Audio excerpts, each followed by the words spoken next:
আজকে আমরা গোবরা গেটে কেন দাঁড়িয়ে আছি তা জানতে গেলে পুরো ভিডিওটা দেখতে হবে। হেই friends, welcome to my mini vlog. বিকালের ওয়েদারটাকে যেদিন এনজয় করতে চাও তাহলে এসো একবার গঙ্গা স্প্ল্যান্ডে ঘুরে যাও।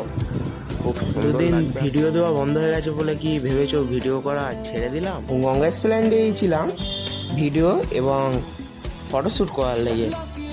তো হঠাৎ প্ল্যান হলো চলো যাওয়া যাক সেই ভাইরাল সিয়াখালায়। হায়দ্রাবাদি এত সুন্দর সন্ধ্যের মেঘলা ওয়েদার যে চা খাবো না তা কোনো দিন হয়। তাই জন্যে আবার চলে এলাম সেই নতুন চায়ের সন্ধান নিয়ে আপনাদের কাছে, যা হায়দ্রাবাদি ইরানি টি শপে। তো এত সুন্দর চা আপনাদের বলে বোঝাতে পারবো না।